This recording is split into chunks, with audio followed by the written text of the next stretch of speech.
Bienvenidos mis hermanos, este precioso domingo que el Señor Jesucristo nos da.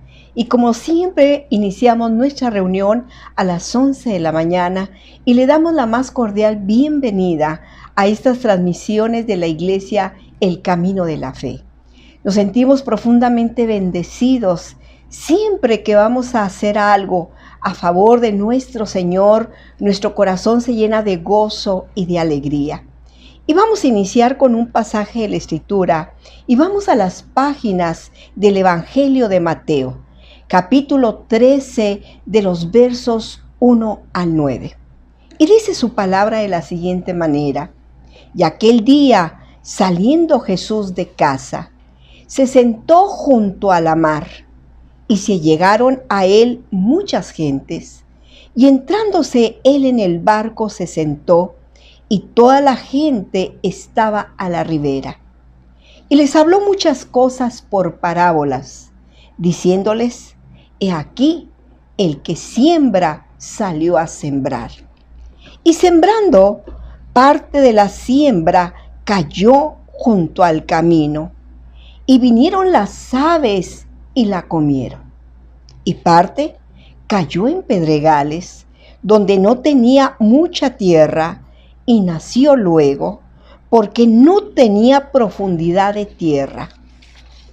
Y saliendo el sol, se quemó y secóse, porque no tenía raíz.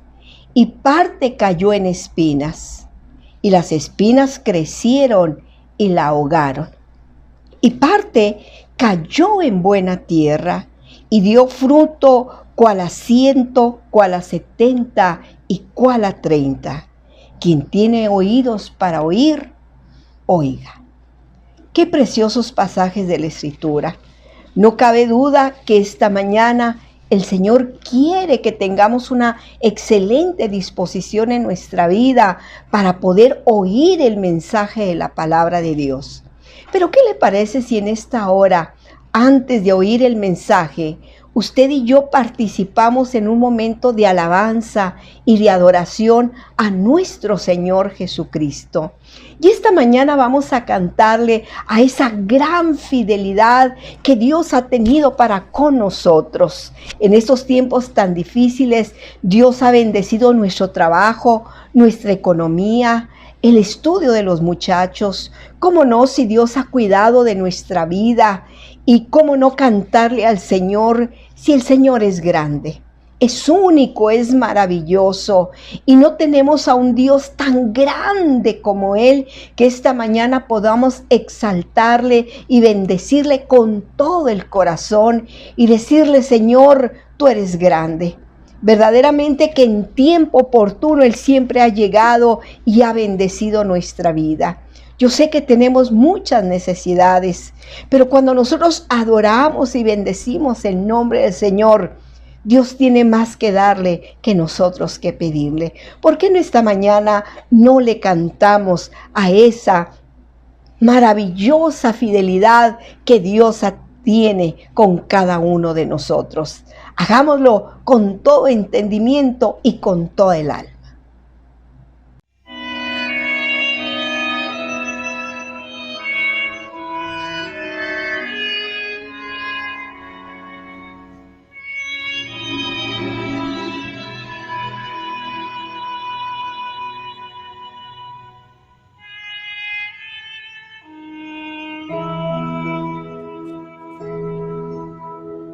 Oh Dios eterno, tu misericordia ni una sombra de duda tendrá. Tu compasión y bondad nunca fallan, y por los siglos el mismo será. Oh, tu fidelidad, oh, tu fidelidad, cada momento la veo en mí. Nada me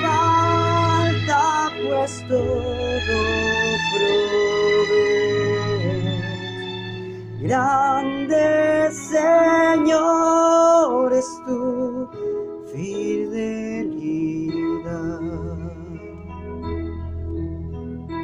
Tú me perdonas, me impartes el gozo, tierno me guías por sendas de paz.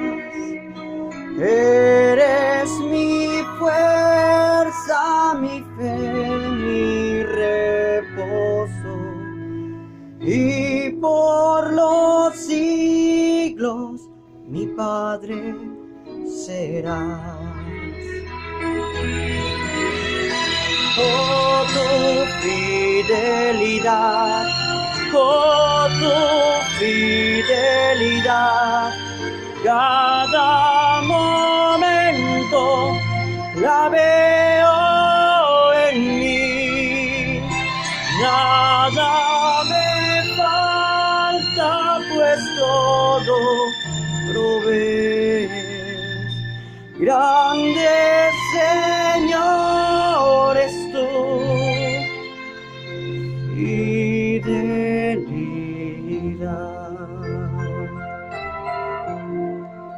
Nada me falta, pues todo provees. Grande Señor es tu fidelidad.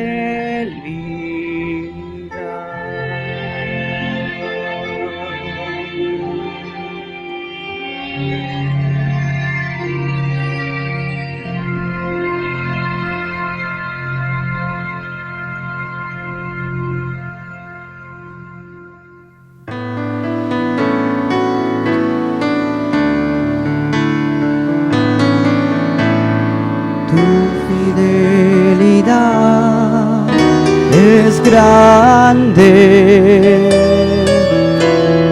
tu fidelidad incomparable.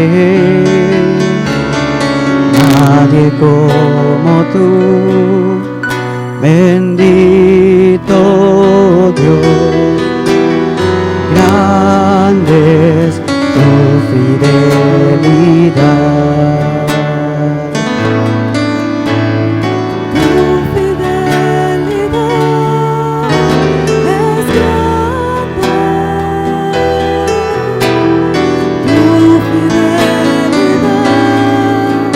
Nadie como tú, bendito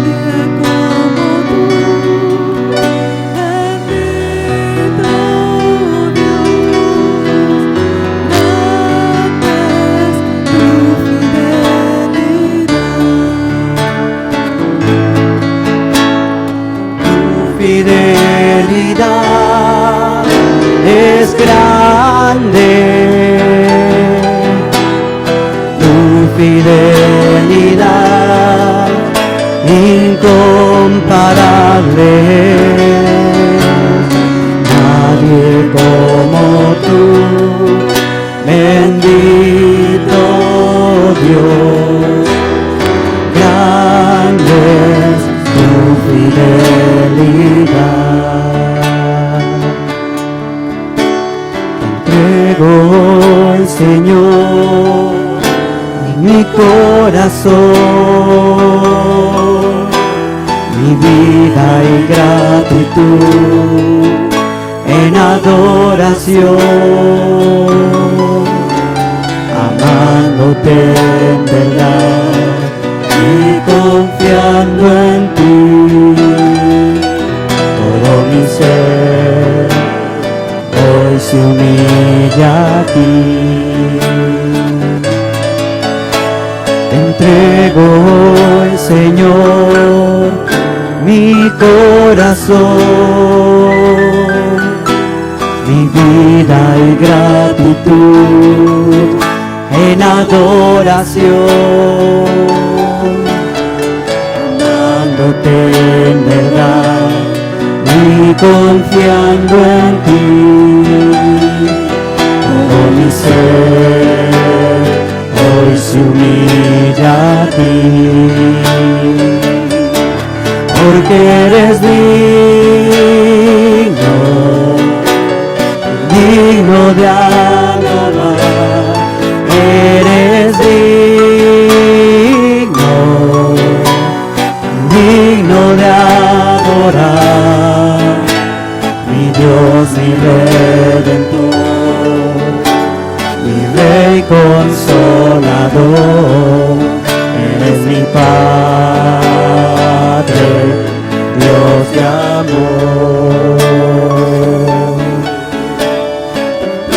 Hoy, Señor, mi corazón, mi vida y gratitud en adoración, amándote en verdad y confiando en ti.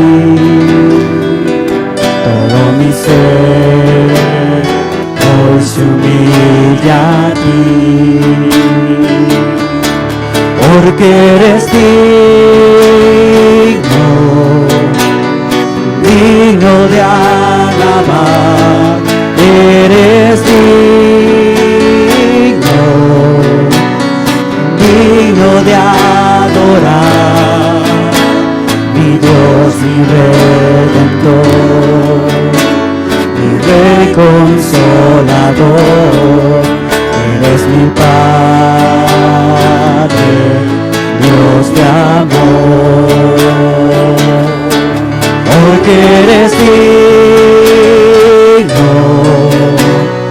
digno de alabar, eres digno,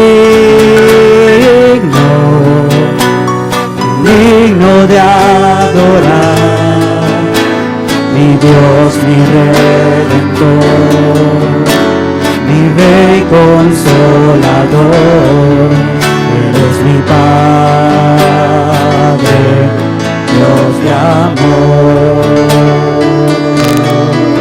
eres mi Padre, Dios de amor, eres mi Padre, Dios de amor.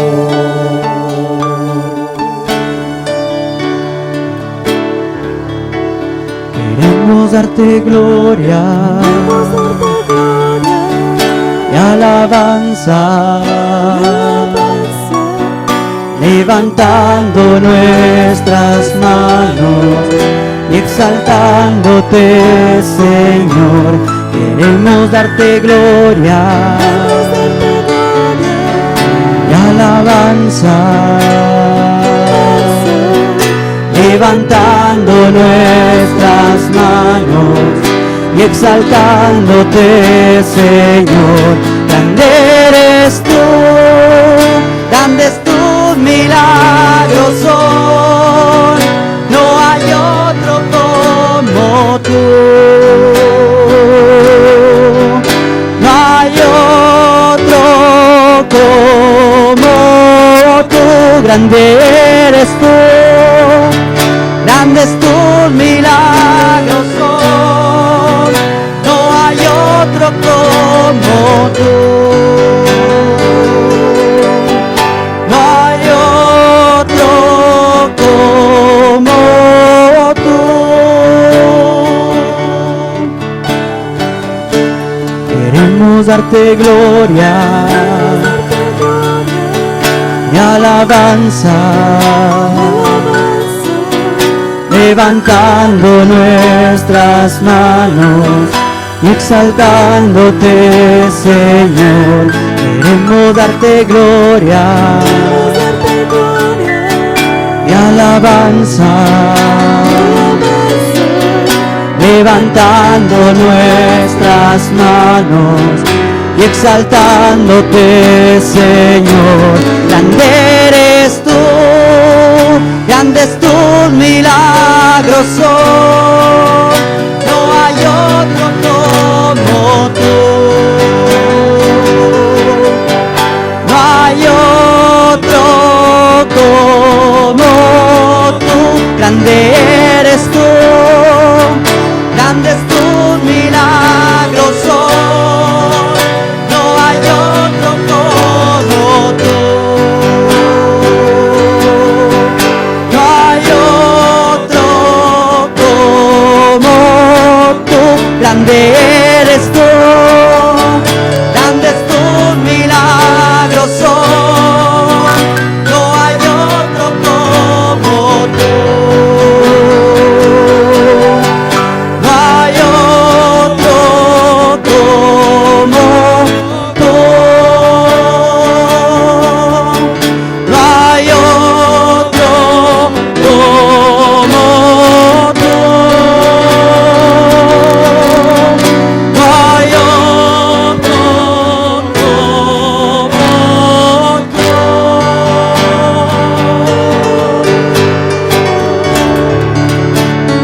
bien, mis hermanos, pues hemos regresado esta mañana y sin duda estamos desbordados en la presencia de Dios. Y a nuestros hermanos de la iglesia El Camino de la Fe, quiero decirle que les extrañamos, anhelamos tener nuestras reuniones. Por lo tanto, nuestro ruego al Señor es que las cosas cambien para bien y pronto nos podamos reunir en el nombre maravilloso de Jesucristo nuestro Señor. Y quiero decirles que estaremos iniciando con otra sección. Nuestro pastor va a estar desarrollando nuevos temas precisamente sobre las doctrinas básicas o las doctrinas en la fe de nuestro Señor Jesucristo, para que se cumpla lo que dice Hebreos 4:12, y dice verdaderamente con todo el alma, porque la palabra de Dios es viva y eficaz y más cortante que toda espada de dos filos, que alcanza a partir el alma y el espíritu, las coyunturas y los tuétanos, que discierne los pensamientos y las intenciones del corazón.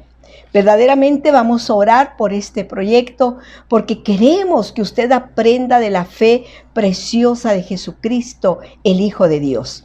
Y esta mañana voy a dejar este lugar a nuestro pastor, nuestro hermano Natividad Ramos, para que él nos hable el día de hoy qué es la salvación.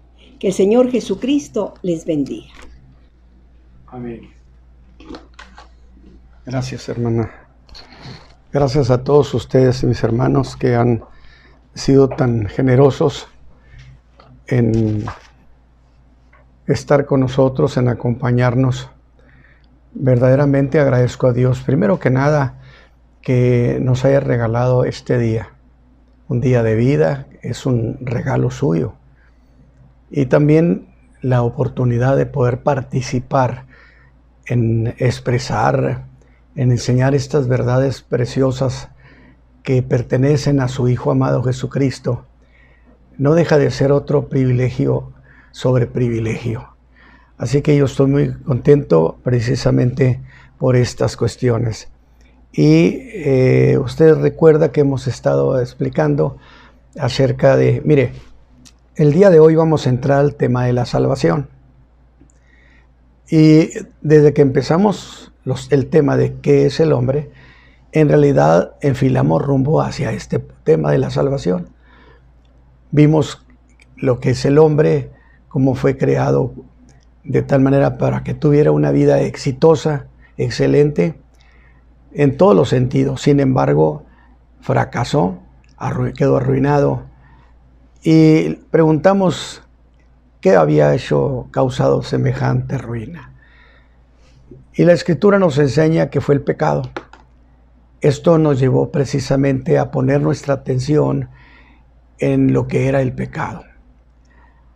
Luego, después de eso, entendimos que el pecado podía ser resuelto, que había solución en la persona de Cristo, pero que tenía que ser, antes que nada, para poder entrar a ese perdón que Dios otorga, el arrepentimiento. Y lo que hicimos fue darle mucho enfoque y mucho detalle a la doctrina del arrepentimiento, que dijimos el arrepentimiento evangélico, el arrepentimiento según Dios, el que obra para perdón de pecados. El día de hoy entonces entramos a este tema de la doctrina de la salvación y esperamos que sea una bendición. Dice la carta del apóstol Pablo a los romanos, que es el pasaje en el que me voy a ahorita apoyar. Dice el capítulo 10, versículo 9 y 10, que si confesares con tu boca al Señor Jesús y creyeres en tu corazón que Dios le levantó de los muertos, serás salvo. Es decir, si tuvieres convicción, entendimiento, y aceptas con ese entendimiento que Dios levantó a su Hijo Jesús de los muertos, y además reconociendo por qué murió por nuestros pecados, y lo invocas, serás salvo. Dice, porque con el corazón se cree para justicia, mas con la boca se hace confesión para salvación. Así que, mis hermanos, vamos a entrar a este precioso tema de la salvación, esperando dos cosas. Una, que si usted es un creyente que se precia de que ama mucho evangelizar, aprenda qué cosa es la salvación en términos doctrinales, para que usted pueda enseñar con toda precisión a otras gentes que no conocen, o construir a creyentes que tienen tiempo de convertidos, pero que no han entendido qué sucedió el día en que el Señor los salvó. Y si usted no conoce a Cristo, bueno, estas enseñanzas abran su corazón, su entendimiento, para que entonces sepa por qué Cristo es su Salvador. Y si pongo tema a esto el día de hoy, sería que la salvación, que es la salvación por gracia, es un don que Dios le dio al hombre. Y el tema de hoy, y el pasaje de hoy, o el mensaje de hoy, en realidad es la introducción para una serie de mensajes que desglosaremos, en el que desglosaremos la doctrina de la salvación. Así que yo dije que cuando llegamos al tema del arrepentimiento, pusimos toda nuestra atención en esa cuestión de qué cosa era arrepentirse. Pero explicamos también que estábamos hablando del arrepentimiento que lleva al perdón de pecados, o lo que es llamado el arrepentimiento evangélico. De tal manera que la Escritura es muy clara, y donde dice que el pesar según Dios obra arrepentimiento, según de Corintios 7:10, y que la cláusula final hace un contraste diciendo, mas el pesar del mundo obra muerte. Es decir, tenemos dos clases de arrepentimiento. El arrepentimiento evangélico, que es aquel que es producto de entender la razón por la cual el Señor Jesús dejó su condición en el cielo y vino a entregarse para perdón de nuestros pecados. Y eso produce un pesar en el corazón de la gente, pero que eso lleva al perdón de pecados. Mientras que hay otro tipo de pesar, que es el que causa el mundo. Es decir, las cosas que suceden a los hombres en la vida diaria y que llegan a causarle mucha tristeza, mucha pena. A eso se le llama el dolor del siglo o el dolor del mundo. Pero esto no es el arrepentimiento de carácter evangélico. Entonces, esta diferencia queda establecida de dos clases de arrepentimiento. Nosotros hablamos del arrepentimiento evangélico, que es el arrepentimiento según Dios. Y entonces que ese es para salvación. Pero al mismo tiempo, esto nos llevó a una pregunta. ¿Qué cosa es la salvación? De eso es lo que hoy estaremos haciendo la introducción. Y yo le ruego que usted, si es alguien que enseña mucho sobre la salvación, haga apuntes, reflexione sobre estas cuestiones doctrinales, porque vamos a tratar cuestiones de fe que son tan valiosas. O sea, queremos explicar qué sucedió en nuestra alma en el momento de la salvación. ¿Qué sucedió en su corazón el día que el Señor Jesús lo salvó? Ahora, ya que voy a hablar del tema de la salvación, debo hacer una aclaración. En realidad he hablado muchas veces de este tema en todos mis años de ministerio. De tal manera que pues me veo repetitivo, pero vale la pena. Y lo volveré a hacer, a sabiendas que aunque así haya sido, que lo haya dicho muchas veces, debo hacer la precisión también como conclusión, que jamás se podrá decir que hablar de la salvación que Cristo ofrece por medio de su sacrificio se ha dicho demasiadas veces. Es decir, sí, se ha contado. Es más, esto es lo que contaban los apóstoles, lo que predicaban. Esto es lo que han predicado los hombres de Dios por 2000 años. Este tema es abordado en todo el Nuevo Testamento, en las cartas de los apóstoles. Es el desglose precisamente de qué cosa es la salvación.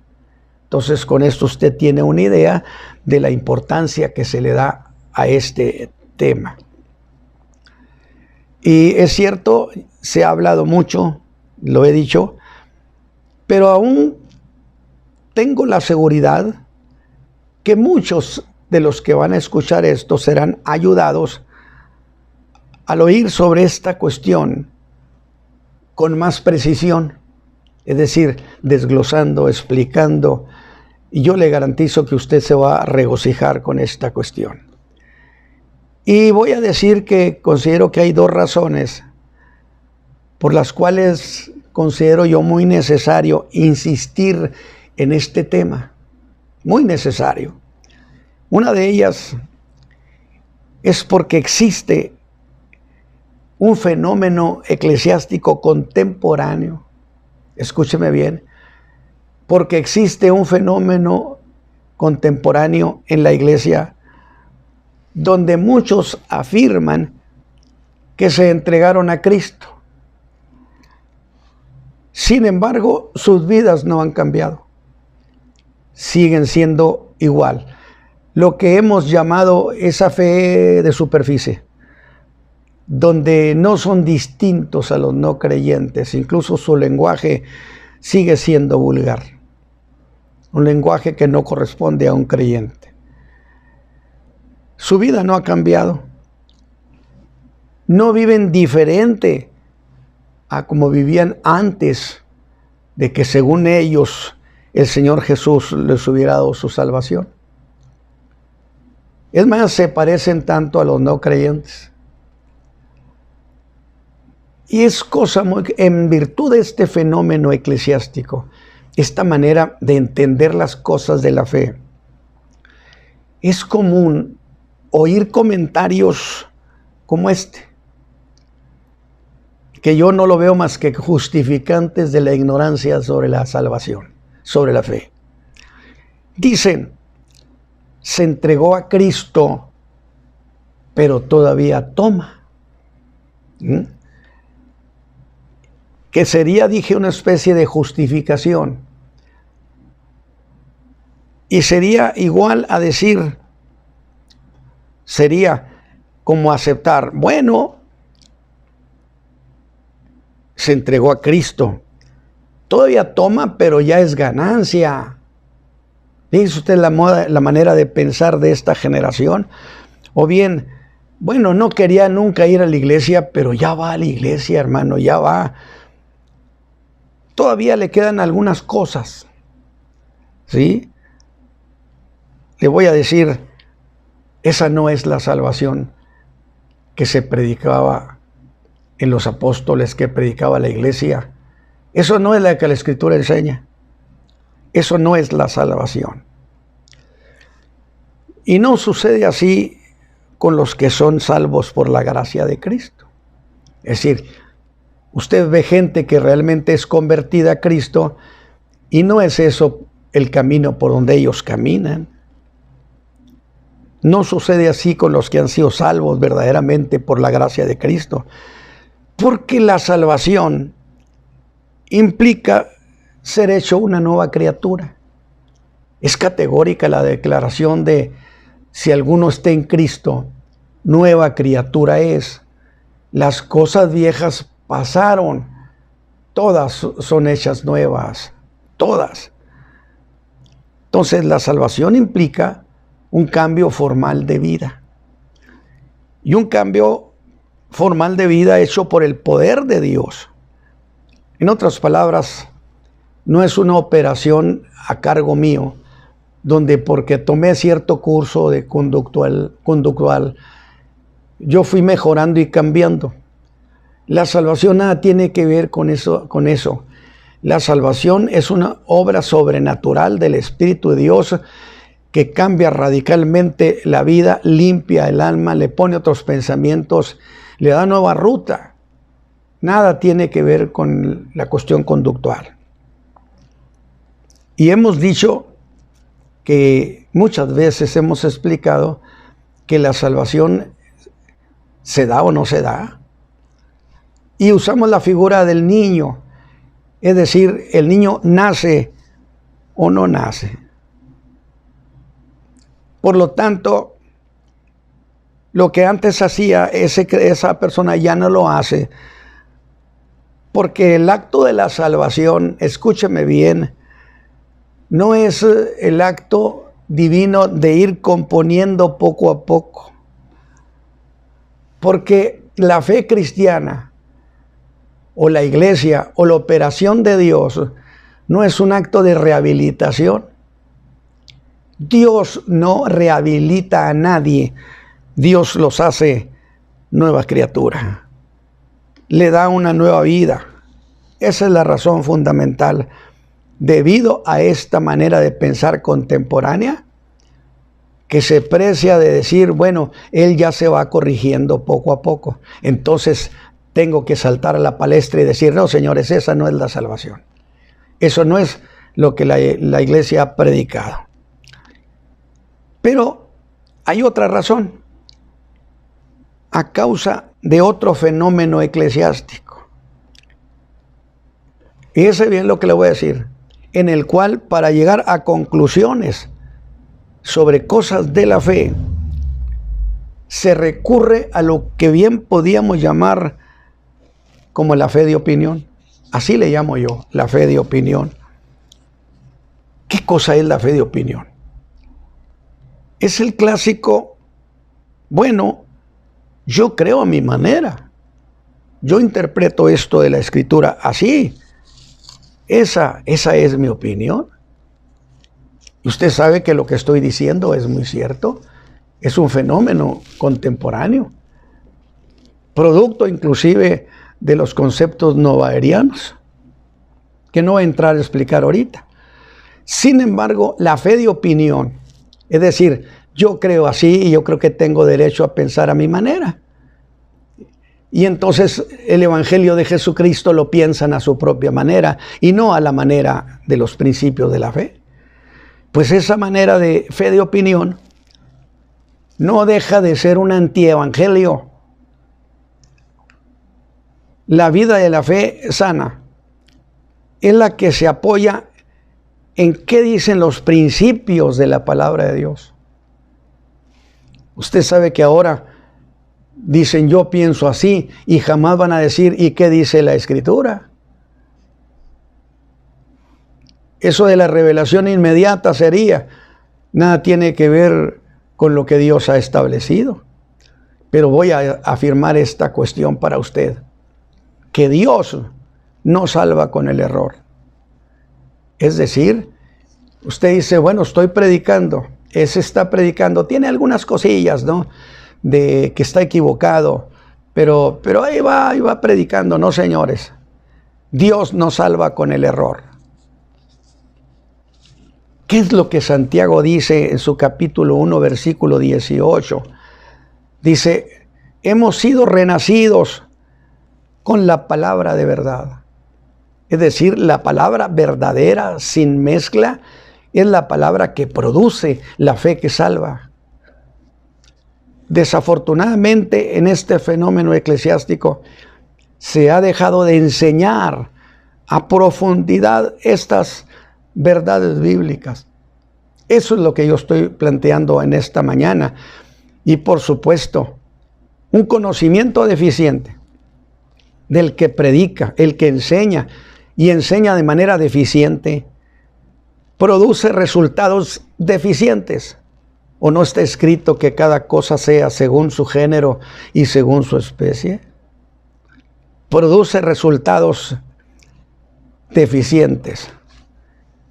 Aunque voy a lograr la oportunidad para hacer una acotación sobre algo más. Y esto voy a referirme a las reuniones caseras. Usted sabe que es muy generalizado. Tengo reunión casera, que al final de cuentas llegan a ser convivios y no asuntos meramente espirituales. Usted me va a decir, hermano Ramos, entonces usted está en contra de que se hagan reuniones caseras para enseñar la fe. Absolutamente, yo no diría jamás eso, no me atrevería a decirlo. No, para nada. El problema es que si usted tiene reuniones caseras, y eso es lo que le voy a decir para que no vaya a decir que dije lo que no dije. Si usted tiene reuniones caseras y usted dice que llevó al Señor a 1 o 2 o 3 personas, sin embargo, nunca las integra a la iglesia. Aquí está una deficiencia gravísima. Nunca los integra a la iglesia. De tal manera que se convierten ellos en entes extraños, como gente de otra galaxia, de otra parte. Pasando por alto que la vida del creyente es congregacional.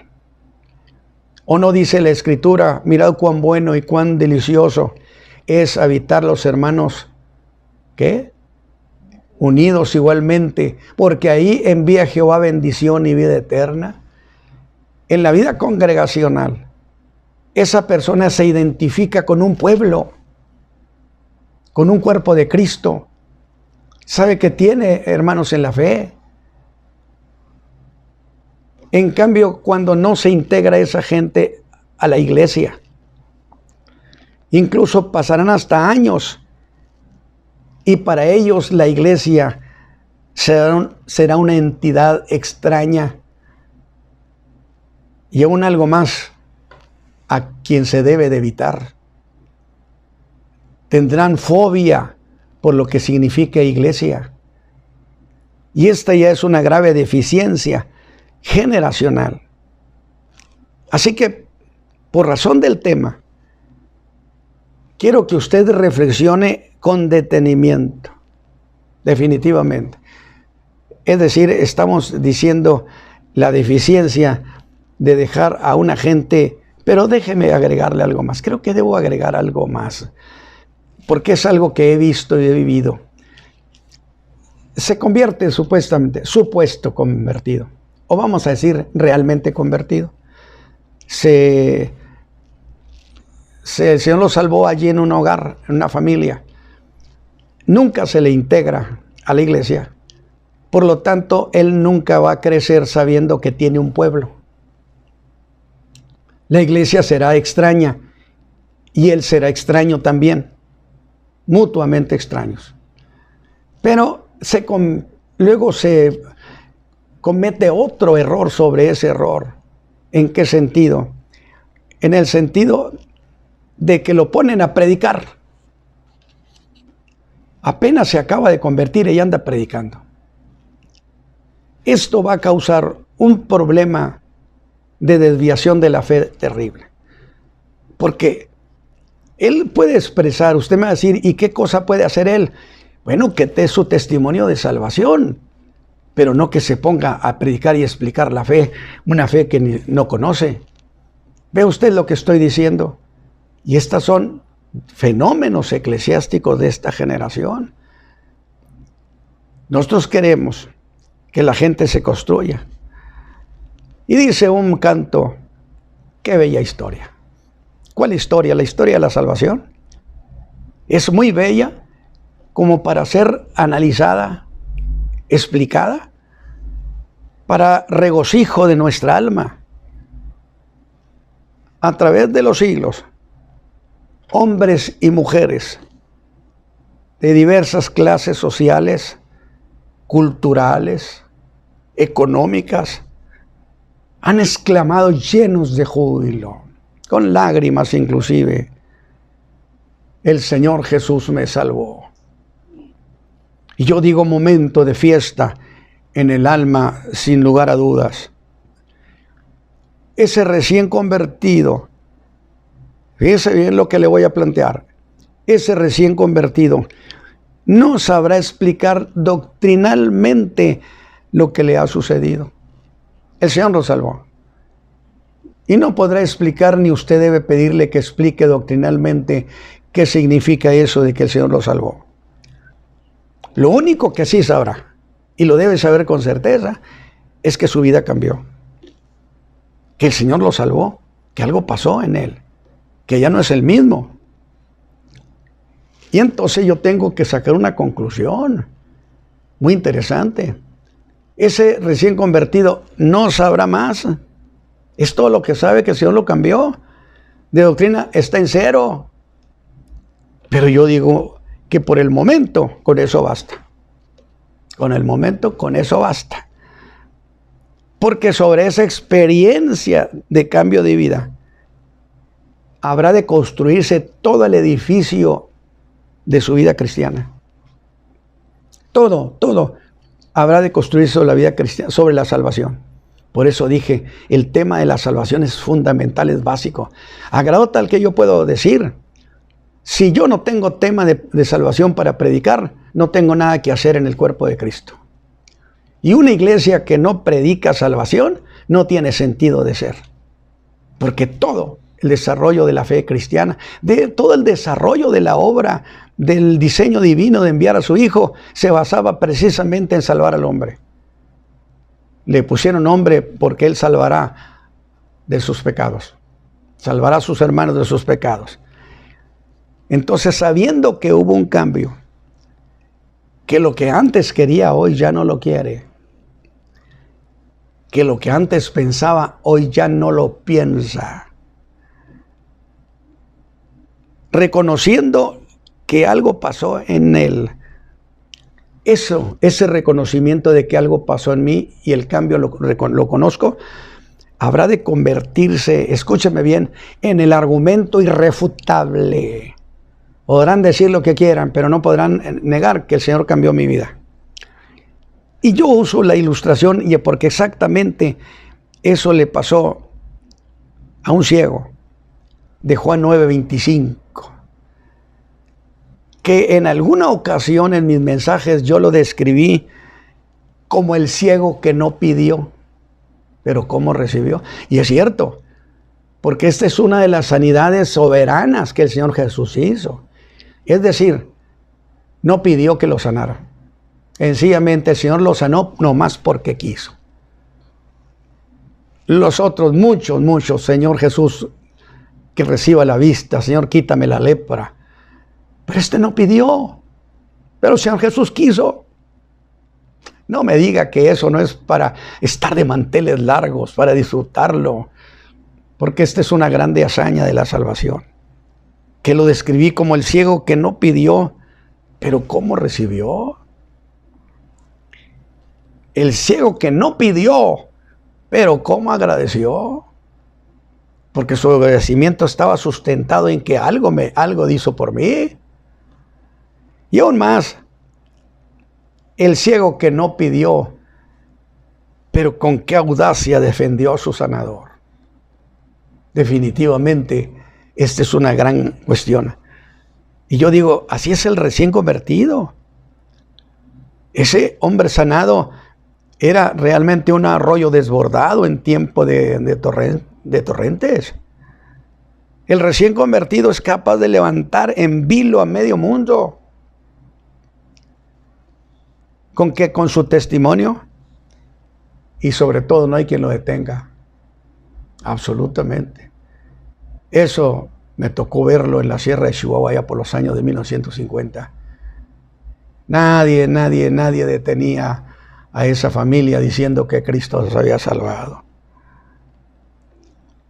Es que eso que se siente en el alma del recién convertido es como un arroyo desbordado. ¿Le ha tocado ver un arroyo desbordado? Es que muchos de los hermanos que me están escuchando estarán diciendo, hermano Ramos, eso es verdad. Eso fue lo que Dios hizo conmigo. Esa convicción de lo que el Señor Jesús ha hecho por alguno, eso le ayudó a ese hombre ex ciego. Ya no lo llamó el ciego, ahora el ex ciego. le ayudó a salir del callejón teológico en que los teólogos expertos religiosos lo habían metido o lo querían meter. Y digo esto porque ese hombre fue cuestionado y estaba sufriendo hostilidad por su testimonio, por lo que había dicho acerca de Jesús, lo que Jesús era y lo que Jesús había hecho por él. Y no tendría manera de refutar indiscutiblemente los poderosos argumentos de sus críticos. De hecho, lo llamaron ignorante. Y yo digo, pudiera ser que sí lo fuera. Pero con gran bravura apeló a su experiencia personal. Estoy hablando de la experiencia personal, el encuentro con Cristo. Y le dijo algo como esto, o les diría algo como esto, o el equivalente. Es cierto, señores, que en muchas cosas soy ignorante, que no la sé. Pero esta sí la sé. Que habiendo sido ciego, ahora veo. Y a ver quién es capaz de desmentirme. De esa manera el recién convertido esgrimió su argumento más vigoroso, es decir, apelar a lo que Jesús hizo por él, a que le hizo un cambio de vida, porque había sido un cambio de vida radical. Estaba reducido a la oscuridad, ahora veía y se alegraba por las cosas que veía. Lo que el Señor había hecho con él, que sería el equivalente de decir, Cristo me salvó de mi pecado. Mi vida estaba hecha pedazos. Mi vida estaba en ruina. Pero fui al Señor Jesús y Él me dio una nueva vida. Ahora soy diferente. Esa declaración, por cierto, de que el Señor Jesús me salvó, es explosiva, novedosa, controversial y desconcertante. Cuando usted llegó con los suyos y les dijo, el Señor Jesús me salvó, saltarían de sus asientos y le dirían, salvarte, salvarte, salvarte ¿de qué? Estás trastornado. Y aquí viene una cuestión básica. Allí tenemos a ese hombre o a esa mujer. Han tenido esa experiencia de salvación. Pero déjeme marcarle algo, que es muy interesante. Póngalo en su corazón, póngalo como motivo de estudio y reflexión. Allí usted ve a ese hombre, esa mujer que ya se han convertido, que son salvos. Pero entonces déjeme marcarle, ese solo es el principio, no es el todo. Usted no puede dejar a esa persona solamente alegrándose y gozándose por lo que Dios hizo con él, que es correcto, siempre habrá de alegrarse. Sí, pero no es el punto final ni es la meta. Es solo el principio. Ya es salvo, ya ha sido convertido a Cristo. Pues ahora será necesario consolidarlo en la fe. Es un punto distinto al de la conversión. Para que usted le enseñe o le enseñen, para que conozca a Cristo doctrinalmente.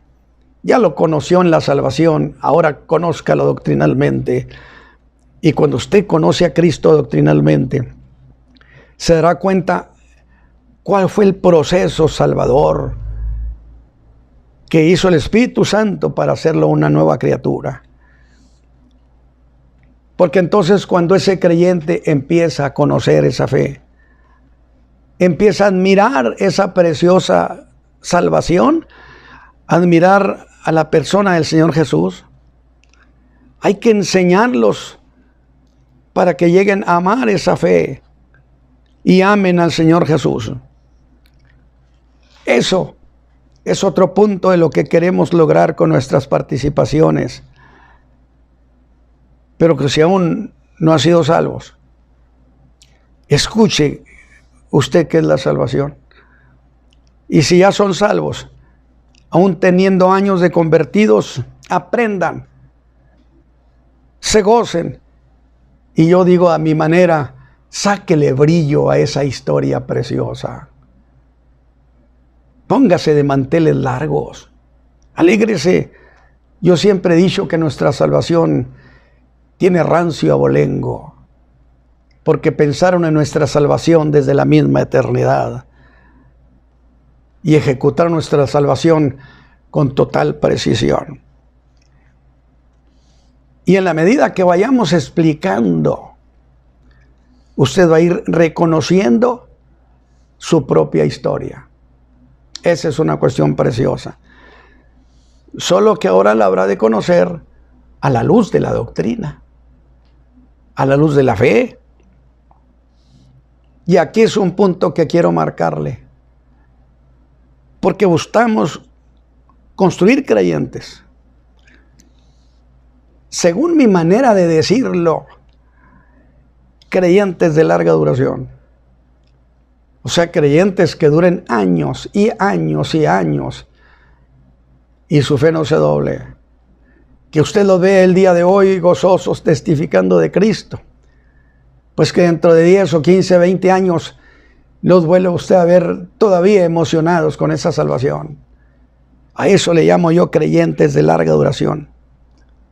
Y agrego, que le crean al Señor, fíjese este punto, cuando nadie le quiera creer, y lo esperen cuando nadie lo quiera esperar.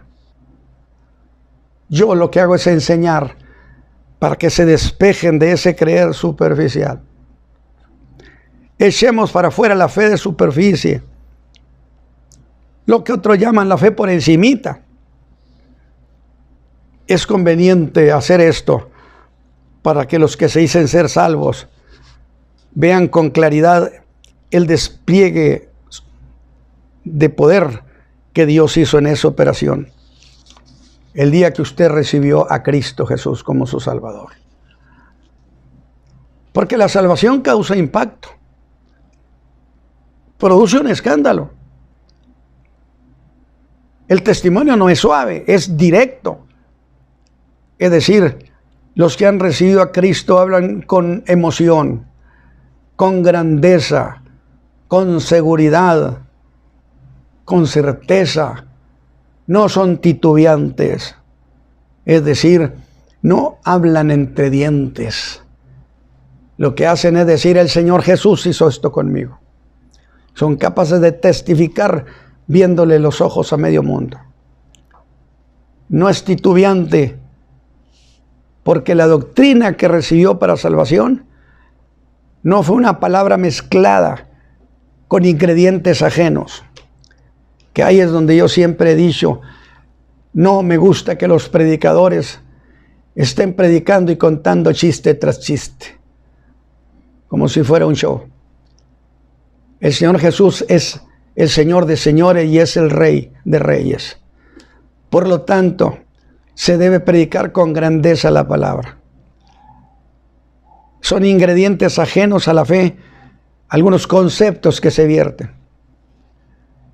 Desafortunadamente, mis hermanos, el día de hoy se predica de manera superficial esta verdad.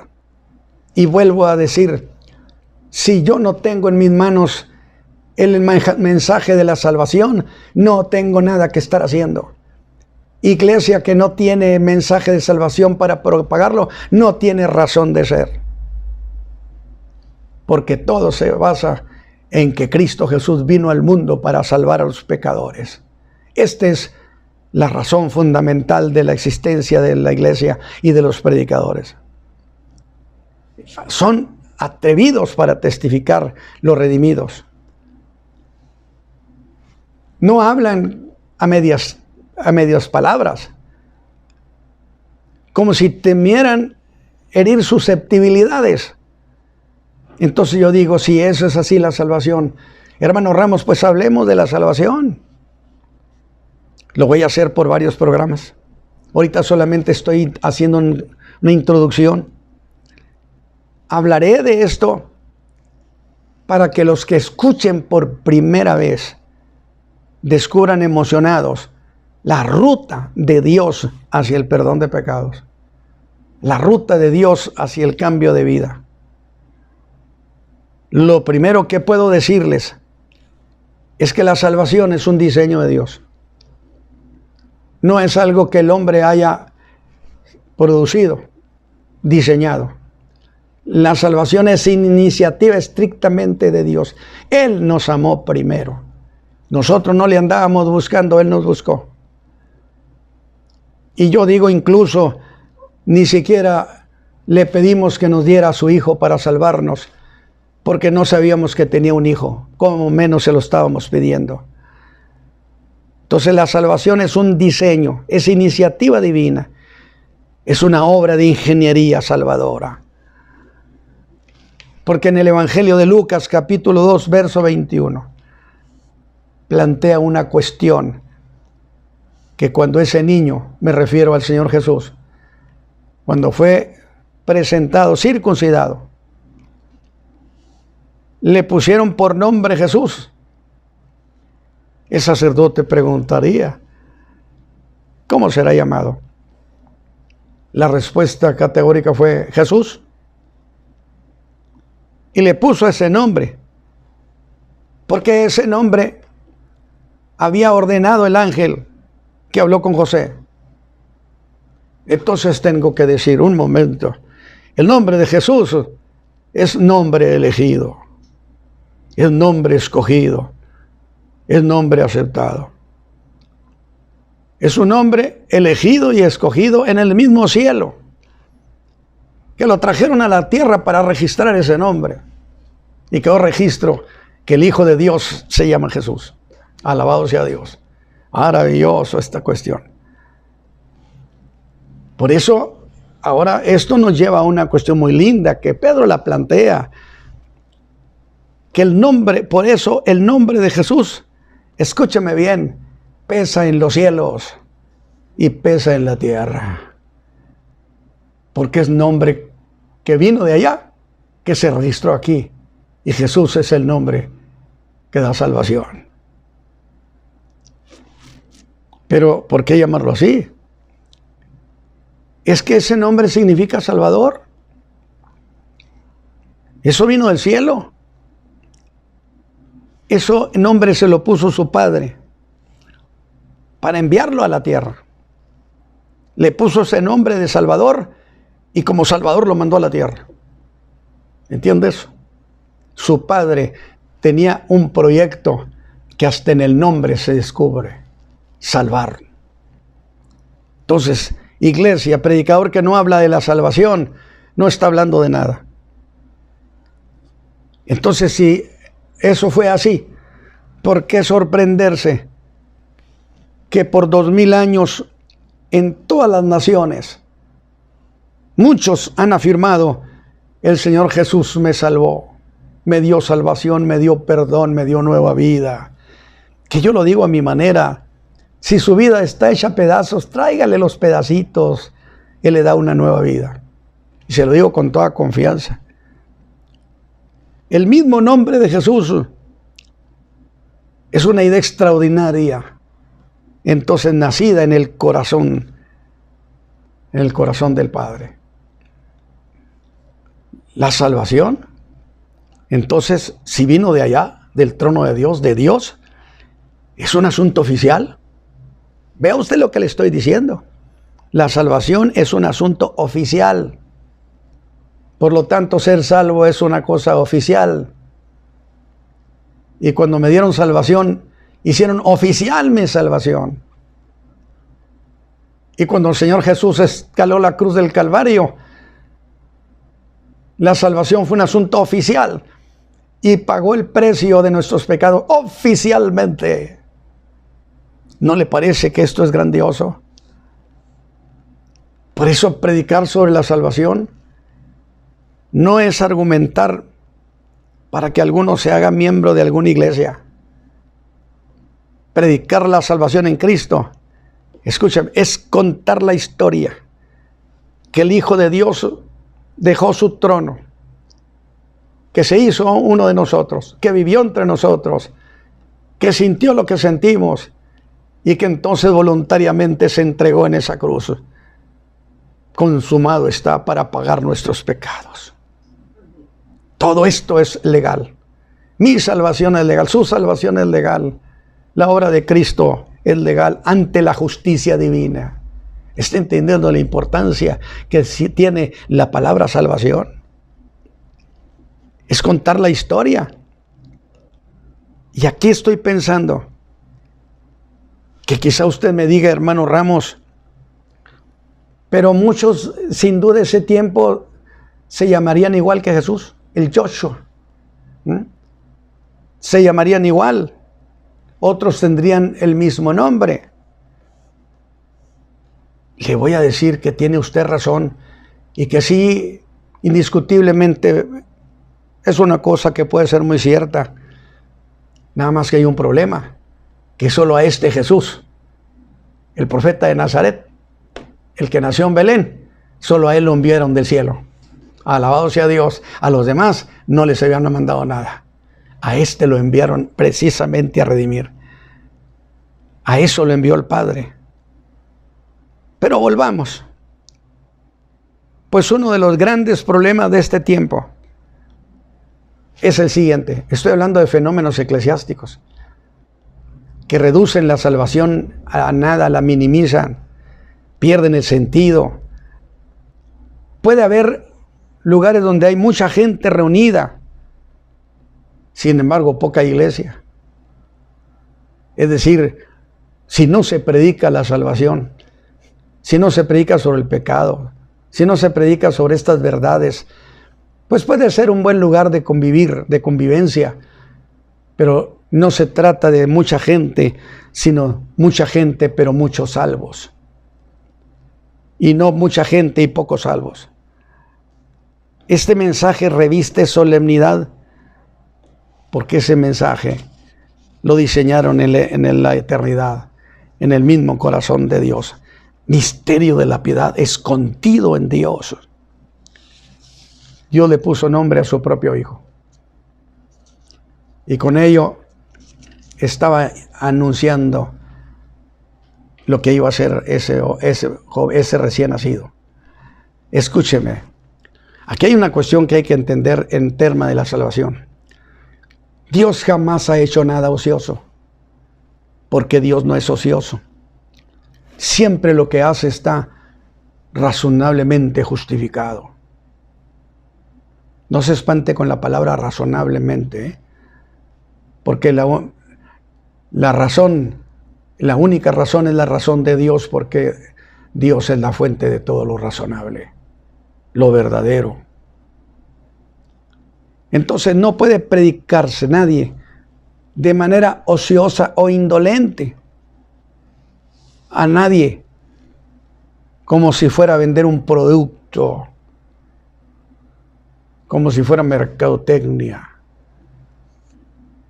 Te tiene que entregar el alma en la predicación, tomando de estas verdades eternas, que Cristo Jesús vino al mundo para salvar a los pecadores.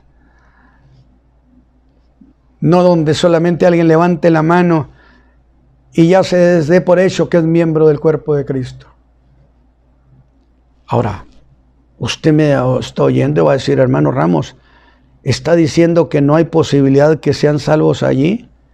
No, yo no estoy afirmando eso. No estoy afirmando eso. Dios salva en las cárceles. Cristo salva donde quiera. Es Señor de toda la tierra. Pero estoy afirmando que sin explicarse con toda claridad a los que no han sido salvos, no puede darse, según la Escritura, lo que se llama la fe salvadora, porque la fe viene por el oír la palabra de Dios, en toda su pureza. Entonces estamos hablando de, queremos que la gente sea salva, pero rescatemos el mensaje, rescatemos no tenga miedo de que usted se va a ver muy mal hablando del pecado, que porque eso ya no es tiempo para usted, anúncielo. Toda potestad, dijo el Señor Jesús, me es dada en el cielo y en la tierra. Anuncien perdón de pecados en mi nombre. ¿En dónde? En toda la tierra. Entonces, ¿qué cosa es la salvación? ¿Por qué debe ser salvo? ¿Por qué debe ser salvo? ¿Por qué debe hacer confesión de fe sobre la persona de Jesucristo? Y puntualizar lo siguiente: ¿cuánto tiempo se necesita para ser salvo? Y aquí voy a ir cerrando la idea. ¿Qué tanto tiempo se necesita para ser salvo? La salvación es algo instantáneo. No puede ser cronometrado. No puede ser medido. Sin embargo, al mismo tiempo que es instantánea, la salvación es un proceso. ¿Qué cosas sucedieron el día de su salvación? Se lo voy a decir de manera breve. Ese día fue usted justificado, fue regenerado, fue adoptado y fue santificado. A esas 4 cosas se le conoce como la salvación. Instantánea, pero se desglosa para poderse explicar. Allí, mis hermanos, nos vamos a quedar para el próximo domingo. Que el Señor los bendiga a ustedes. Ha sido maravilloso estar. Gloria a Dios. Padre eterno, te damos muchas gracias, Señor. Muchas gracias, porque me has concedido presentar la palabra. Yo te ruego, Señor, que lo que hemos estado planteando produzca en el corazón de mis hermanos el deseo ferviente de rescatar este mensaje de salvación por Cristo Jesús. Que Dios me los bendiga, mis hermanos. Amén.